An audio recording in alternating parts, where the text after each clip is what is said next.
नमस्कार दोस्तों, स्वागत है आपका मेरे यूट्यूब चैनल बारही एकेडमी में। दोस्तों, आप लोग के लिए मैं लेके आया हूँ परीक्षा दर्शन सीरीज, जिसमें हम बात कर रहे हैं संपूर्ण उत्तराखंड के सामान्य ज्ञान के बारे में। तो दोस्तों, आज हमारी 12वीं क्लास, इससे पहले हमारी 11 क्लास कंप्लीट हो चुकी हैं, जिसमें हमने उत्तराखंड का जो इतिहास है, प्राचीन इतिहास से लेकर हमने अभी तक उत्तराखंड के इतिहास में गढ़वाल के परमार वंश या फिर पवार वंश के बारे में हम बात कर रहे हैं। और दोस्तों, जो गढ़वाल का परमार वंश है, इसका आज है क्लास तीसरी। ठीक है, इससे पहले हम बात कर चुके हैं राजा अजयपाल से लेकर हमने बात की है राजा श्याम शाह तक हमने पढ़ लिया है। ठीक है, तो आज हम पढ़ेंगे दोस्तों, जो अगला हमारा जो शासक है, राजा महिपति शाह से। ठीक है, तो आगे बढ़ते हैं, ज्यादा हम टाइम वेस्ट नहीं करेंगे। तो, तो दोस्तों, अगली हेडिंग दोस्तों आपको लिखना है राजा महिपति शाह। राजा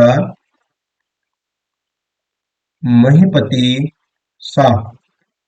ठीक है, तो राजा महिपति शाह की बात करते हैं। तो दोस्तों, जो राजा महिपति शाह है, इसकी हम बोलेंगे, पहले हम बात करेंगे टाइम पीरियड, यानी कि इसका शासनकाल जो है वो 1631 से लेके 1634 ईस्वी तक का इसका शासनकाल। तो क्या होता है, हमने पिछली क्लास में पढ़ा किसके बारे में, हमने पढ़ा जो राजा थे, राजा श्याम शाह के बारे में। तो राजा जो श्याम शाह है, इनकी कोई संतान नहीं थी। ठीक है, इनकी कोई संतान नहीं थी, जिसके कारण इनके चाचा, यानी कि जो महिपति शाह है, महिपति शाह इनके चाचा हुए, तो चाचा को गढ़वाल का शासक बनाया। ठीक है, तो जो महिपति शाह है, इनको क्या बनाया गया, राजा बनाया गया। तो ये दोस्तों पवार वंश के, जो पवार वंश है, पवार वंश के 46वें राजा बने। 46वां शासक कौन है? तो दोस्तों, जो 46वां शासक है, वो है आपका राजा महिपति शाह। ठीक है, तो राजा महिपति शाह की अगर हम बात करें, तो जो राजा महिपति शाह है दोस्तों, इनको एक उपाधि मिली है। उपाधि मिली है। उपाधि क्या मिली है? इनको कहा जाता है दोस्तों गर्व भंजन। क्या कहा जाता है? गर्व भंजन कहा जाता है। गर्व भंजन कहा जाता है। सॉरी, गर्व भंजक लिख दिया मैंने। गर्व भंजन कहा जाता है। ठीक है, गर्व भंजक माधो सिंह भंडारी को कहा जाता है। तो गर्व भंजन क्यों कहा जाता है? जो इनका शासन रहा है दोस्तों, इनके शासन में क्या हुआ कि मतलब बहुत सारे यहाँ पे क्या हुए, शत्रुओं से हमेशा जूझते रहे और उनको इनने पराजित भी किया। ठीक है, यही कारण है कि उनको गढ़वाल में गर्व भंजन कहा गया है। ठीक है, तो अगर प्रश्न बनता है गर्व भंजन किसे कहा गया है, तो गर्व भंजन दोस्तों राजा महिपति शाह को कहा गया है। ठीक है, और आगे बात करें तो उपाधि इनकी हो गई गर्व भंजन। और जो महिपति शाह है, सबसे अधिक उम्र में राजा बनने वाला गढ़वाल शासक है। ठीक है, सबसे अधिक सबसे अधिक उम्र में राजा बनने वाला गढ़वाल शासक, इनकी सबसे जो उम्रदार जो शासक बने वाला शासक।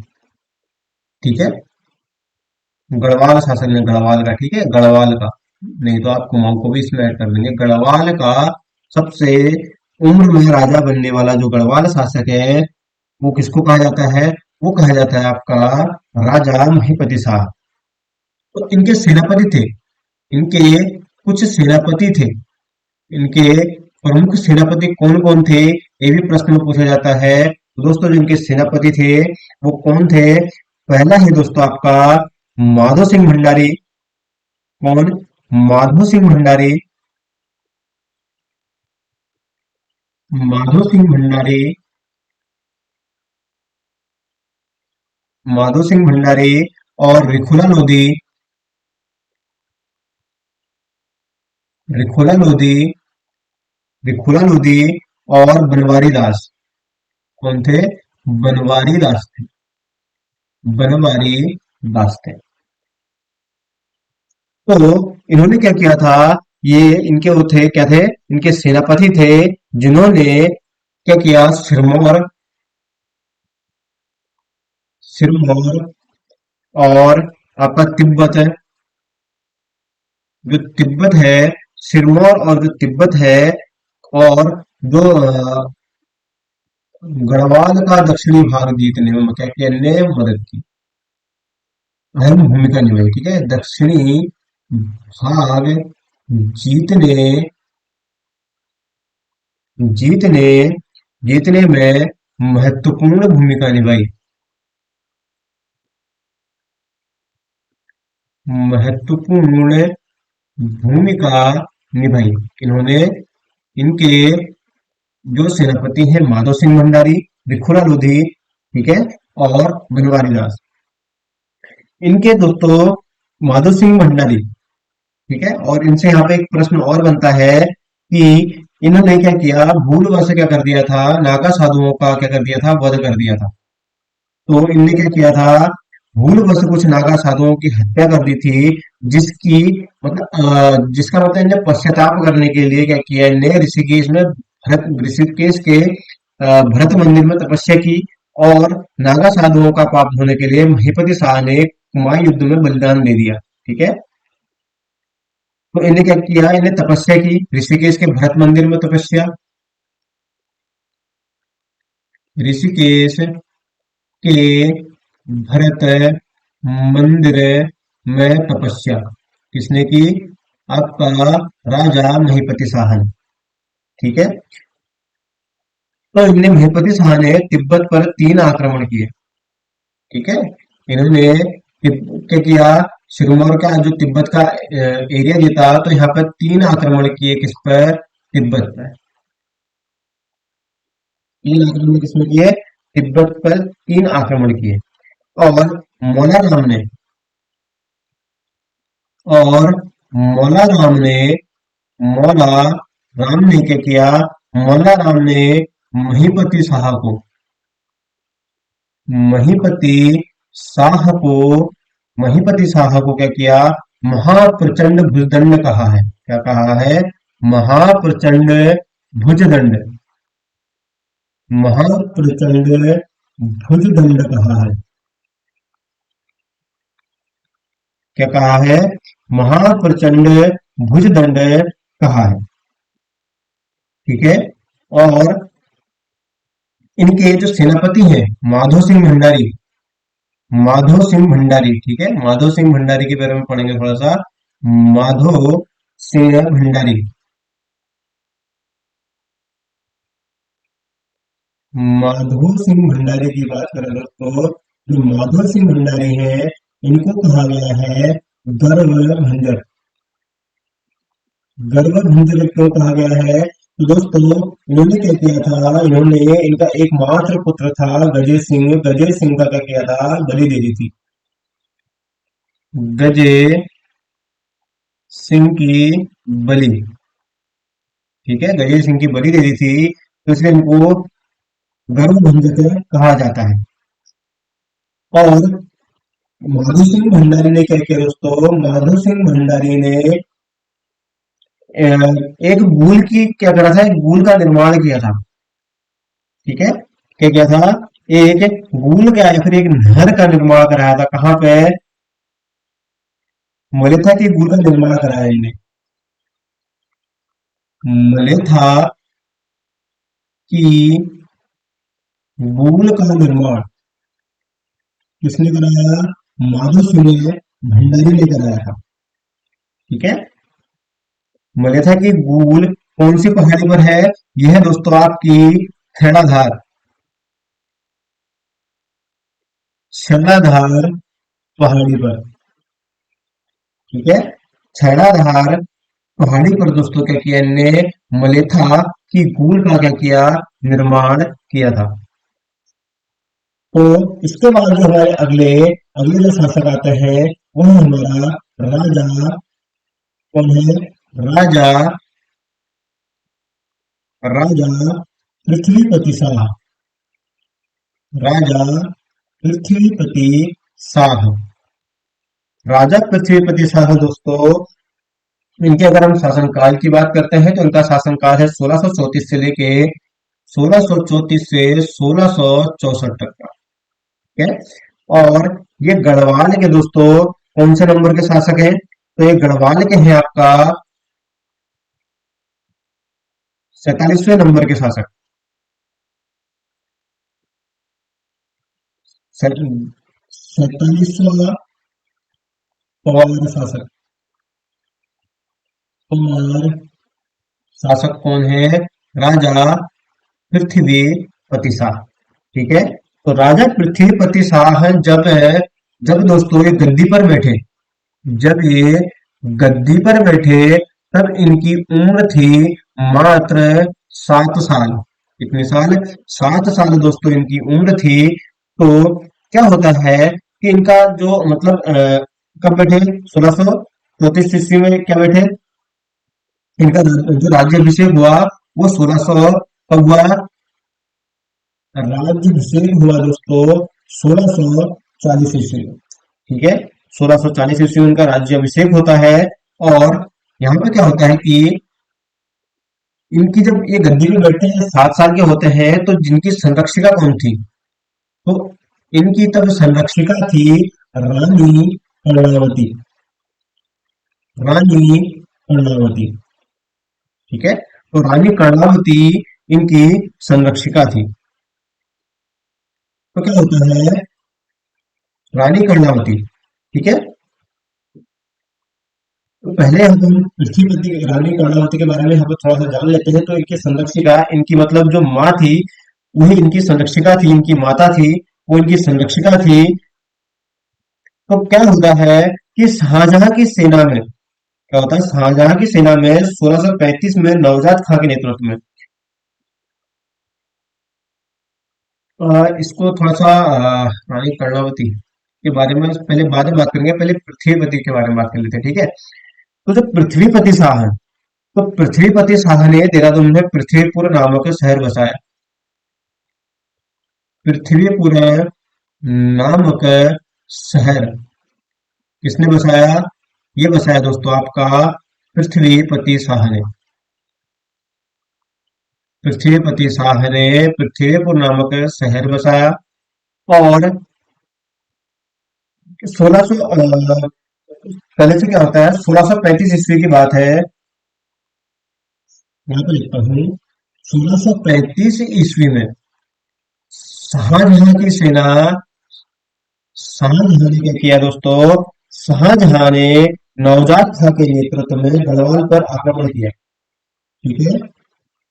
शाहजहां की सेना ने शाहजहां की सेना ने नवाजत खां नवाजत खां के नेतृत्व में क्या किया? गढ़वाल पर आक्रमण किया। गढ़वाल पर आक्रमण किया। गढ़वाल पर आक्रमण किया। क्या होता है कि रानी कर्णावती के नेतृत्व में रानी कर्णावती के नेतृत्व में गढ़ सेना जो होती है, गढ़ सेना क्या करती है? गढ़ सेना ने मुगल सेना को पराजित कर दिया। मुगल सेना को पराजित किया। ठीक है। तो मुगल सेना को पराजित कर देती है। तो इसके बाद क्या होता है दोस्तों? जो रानी कर्णावती है, कौन? जो रानी कर्णावती है, रानी कर्णावती शाहजहां के सैनिकों को पकड़वा कर उनके नाक कटवा देती है। तो इसलिए इनको नाक कटी रानी भी कहा जाता है। ठीक है। अगर प्रश्न बनता है कि नाक कटी रानी जो नाक कटी रानी है किसे कहते हैं, तो दोस्तों वो है आपका रानी कर्णावती। ठीक है। और रानी जो कर्णावती है, रानी कर्णावती ने दोस्तों दून में कहा, दून में कर्णपुर कर्णपुर नामक कर्णपुर नामक गांव बसाया था। ठीक है। कर्णपुर नामक गांव बसाया था। किसने? रानी कर्णावती ने। ठीक है। तो क्या होता है इसके बाद सन 1658 में, कब, सन 1658 ईस्वी में, सन 1658 ईस्वी में औरंगजेब, जब यहाँ पे औरंगजेब जब सत्ता का यहाँ पे क्या हो रहा था, सत्ता की लड़ाई चल रही थी, तो औरंगजेब के भाई के कारण क्या होता है, भाई के कारण दारा सिकोह का पुत्र, दारा सिकोह का पुत्र कहा जाता है। तो दारा सिकोह का पुत्र सुलेमान सिकोह है। कौन? सुलेमान सिकोह। सुलेमान सिकोह गढ़वाल में, गढ़वाल में आता है।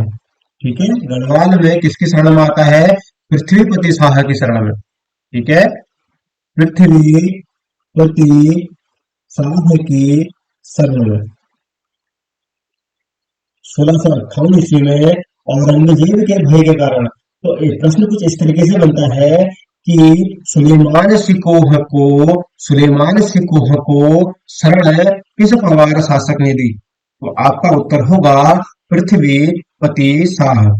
ठीक है, पृथ्वीपति शाह ने क्या किया, सुलेमान सिकोह को, सुलेमान सिकोह को क्या हुआ, शरण दी।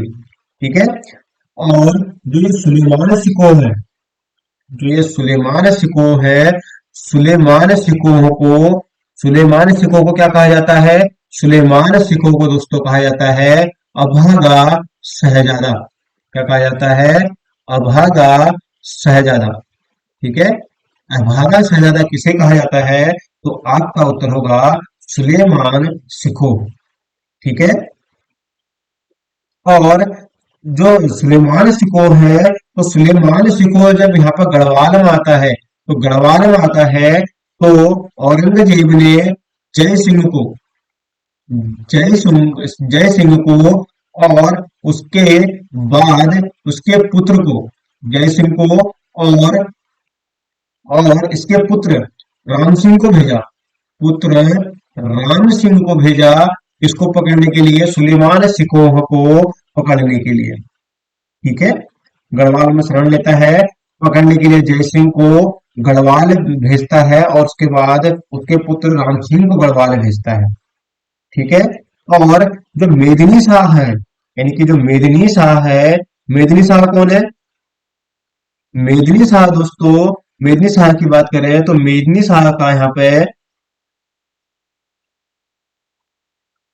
जो मेदिनी शाह है, मेदिनी शाह कौन, ठीक है, इसको पकड़ने के लिए भेजता है। ठीक है, पकड़ने के लिए। और मेदिनी शाह, यानी कि मेदिनी शाह कौन है दोस्तों, ये है आपका पृथ्वीपति, पृथ्वीपति शाह का पुत्र मेदिनी शाह है। ठीक है, तो मेदिनी शाह क्या करता है, मेदिनी शाह जो सुलेमान सिकोह को है, मेदिनी शाह है, सुलेमान, मेदिनी शाह सुलेमान सिकोह को औरंगजेब को सौंप देता है, औरंगजेब को सौंप देता है, औरंगजेब को सौंप देता है। इसी कारण मेदिनी शाह को क्या किया जाता है, देश निकाला दिया जाता है। इसी कारण जो पृथ्वीपति शाह है, ठीक है, पृथ्वीपति शाह मेदिनी शाह को देश निकाला दे देता है, मेदिनी शाह को देश निकाला देता है, देश निकाला दिया था। ठीक है, इसी कारण जो पृथ्वीपति शाह है, उसने मेदिनी शाह को क्या किया, देश निकाला दिया था। तो जो पराक्रमी राजा का डरपोक पुत्र किसे कहा जाता है, मेदिनी शाह को कहा जाता है। ठीक है, जो मेदिनी शाह है, मेदिनी शाह को कहा जाता है पराक्रमी राजा का डरपोक पुत्र। डरपोक पुत्र किसको कहा जाता है, मेदिनी शाह को कहा जाता है। ठीक है,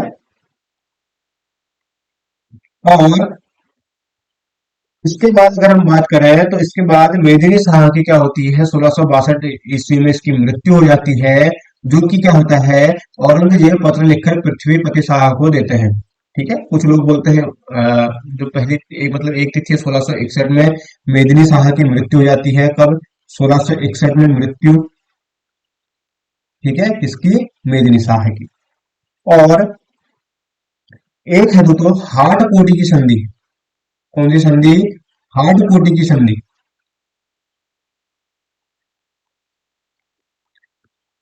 हाट कोटी की संधि ये किस किस के बीच में हुई थी? ये हुई थी आपका पृथ्वीपति शाह, पृथ्वीपति शाह और मंधाता प्रकाश के बीच। ठीक है, मंधाता प्रकाश के बीच क्या हुई थी यहाँ पे? संधि हुई थी।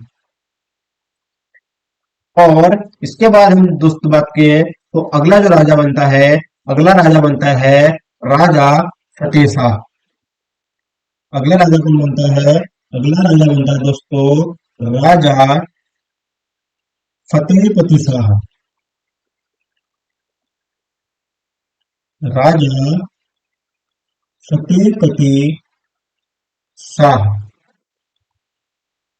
राजा फतेहपति शाह की बात करें दोस्तों, जो फतेहपति शाह है 1665 ईस्वी में गद्दी में बैठते हैं।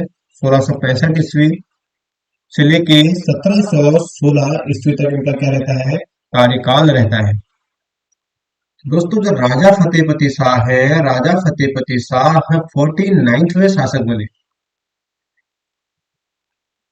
किसके? गढ़वाल के 49वें शासक बने। कौन?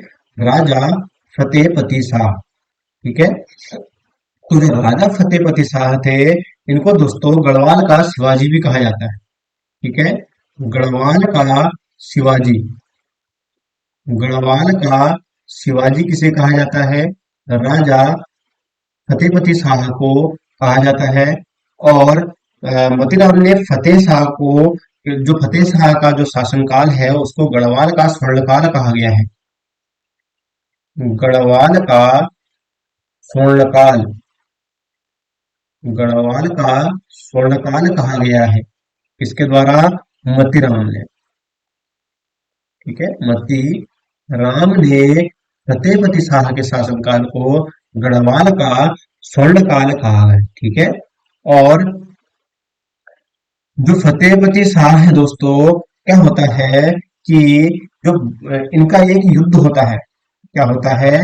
इनका एक युद्ध होता है। कब? क्या बोलते हैं? भेंगड़ी का युद्ध कहा जाता है इसको। क्या कहा जाता है? भेंगड़ी का युद्ध। भेंगड़ी का युद्ध ये कब हुआ दोस्तों? जो ये भेंगड़ी का युद्ध हुआ, ये हुआ आपका 1689 ईस्वी में। 1689 ईस्वी में किस किस के बीच में हुआ? दोस्तों ये हुआ आपका गुरु गोविंद सिंह, गुरु गुरु गोविंद सिंह, गुरु गोविंद सिंह और फतेह शाह के बीच। फतेह शाह के बीच। ठीक है, तो क्या होता है कि जो भेंगड़ी का युद्ध होता है, इसका कारण क्या था? इसका दोस्तों कारण की बात करें तो जो सिरमौर का इलाका हिमाचल में, जो कोंटा का इलाका है, सिरमौर के जो राजा थे, सिरमौर के राजा कौन? मेदिनी प्रकाश। कौन? मेदिनी प्रकाश। मेदिनी प्रकाश क्या होता है से गुरु की मित्रता एवं पुत्री के विवाह के लिए क्या होता है कि अवसर पर गुरु के उपहार को लौटाना। इसका मतलब यहाँ पे क्या होता है कि गुरु गोविंद सिंह इधर आते हैं। ऐसा लगता है कि राजा फतेहपति शाह को शायद ऐसा लगा होगा या फिर ऐसा संशय हुआ होगा कि ये शायद आक्रमण करने के लिए आए हैं। यही कारण रहा होगा कि इनके यहाँ पे क्या होता है, ये आक्रमण करते हैं और यहाँ पे भेंगड़ी का युद्ध होता है। ठीक है, भेंगड़ी का युद्ध होता है, जिसकी भेंगड़ी के युद्ध का वर्णन हमें मिलता कहाँ से? भेंगड़ी भेंगड़ी के युद्ध का वर्णन, के युद्ध का वर्णन, युद्ध का जो वर्णन है, युद्ध का वर्णन गुरु गोविंद सिंह ने, गुरु गोविंद सिंह ने अपनी अपनी किस्म की है, अपनी आत्मकथा, इनकी आत्मकथा है, कौन सा, अपनी आत्मकथा दोस्तों, विचित्र विचित्र नाटक में किया था। किसमें किया था? विचित्र नाटक में किया था। किसमें किया था? विचित्र नाटक में किया था, भेंगड़ी के युद्ध का वर्णन। ठीक है। और गुरु गोविंद सिंह की बात करें दोस्तों, अगर हम बात करते हैं गुरु गोविंद सिंह की, तो दोस्तों जो गुरु गोविंद सिंह है, गुरु गोविंद सिंह ने 1699 में, 1699 ईस्वी में, यानी कि 1699 ईस्वी में खालसा पंथ की स्थापना। ठीक है, खालसा पंथ की स्थापना, खालसा पंथ की स्थापना किसने की? आपका गुरु गोविंद सिंह ने। ठीक है। और जो पांडा साहिब का गुरुद्वारा है, कहाँ पे? सिरमौर जिले में जो पांडा साहिब का गुरुद्वारा है, उसका निर्माण कराया, किसने कराया? गुरु गोविंद सिंह ने। ठीक है। तो दोस्तों यहाँ पे क्या होता है कि जो भेंगड़ी का युद्ध होता है, ये किस किस के बीच में होता है?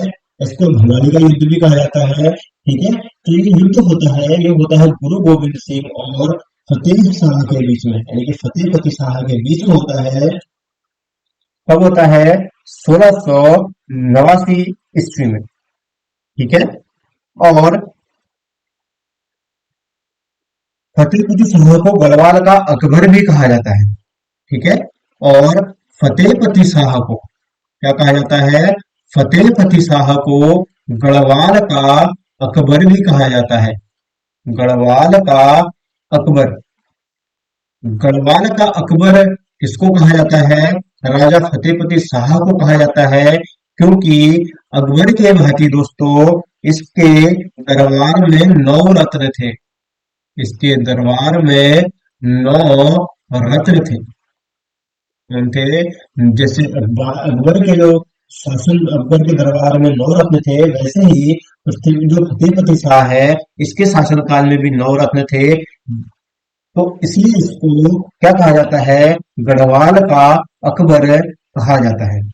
ठीक है, गढ़वाल का अकबर कहा जाता है। तो यहाँ पे 9 रत्नों की बात करते हैं। 9 रत्न कौन कौन थे इनके? इनके दरबार के 9 रत्न कौन कौन थे? एक तो हो गया आपका श्री, यहाँ पर आपका हो गया श्री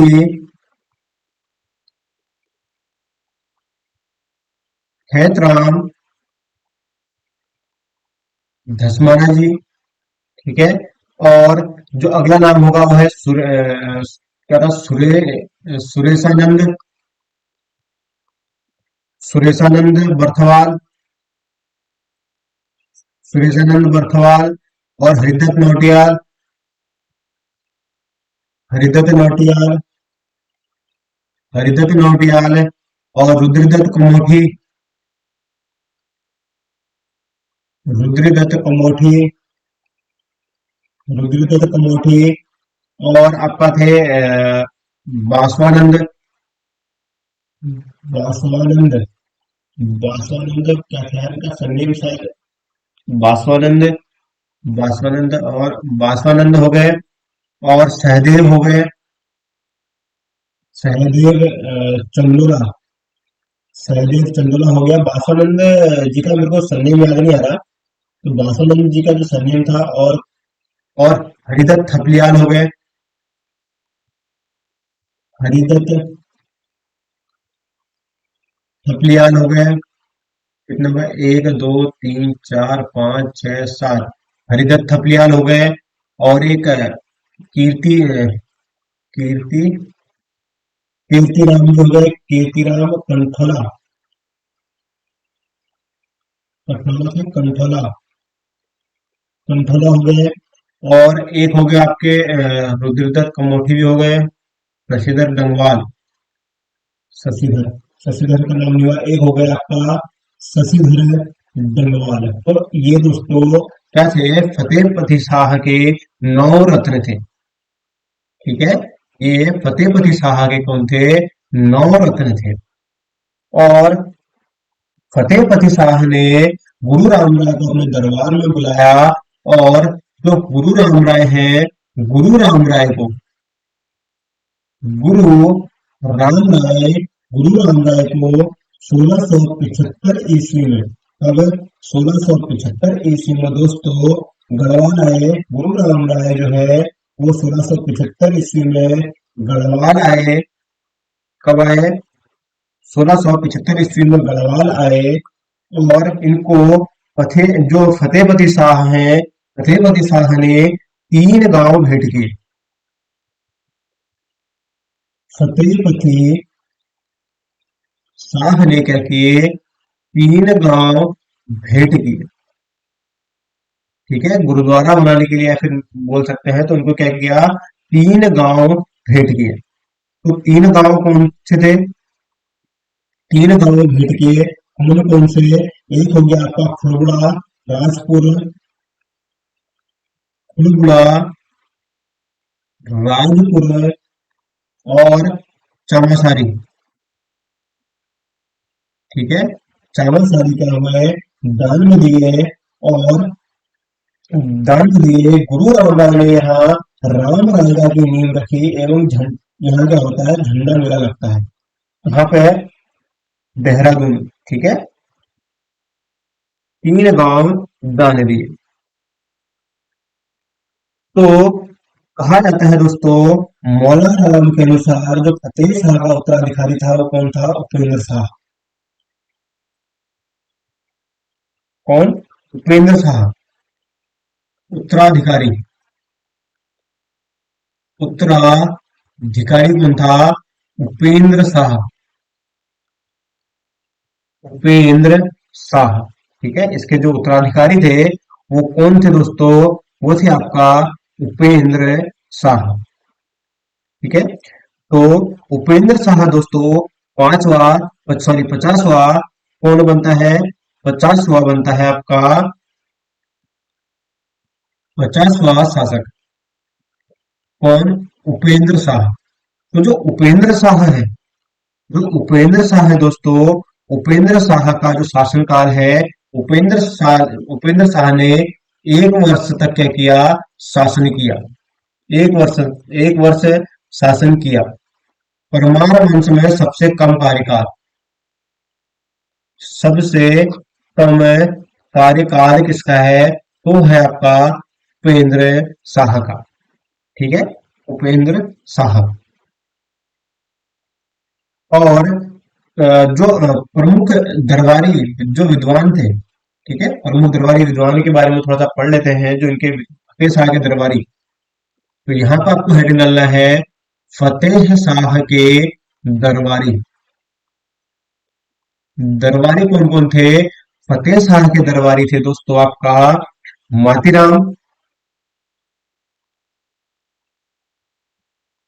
मातीराम, और कौन थे, जटाधर, जटाधर, और रत्न कवि, रत्न कवि क्या थे, इनके दरबारी थे। ठीक है,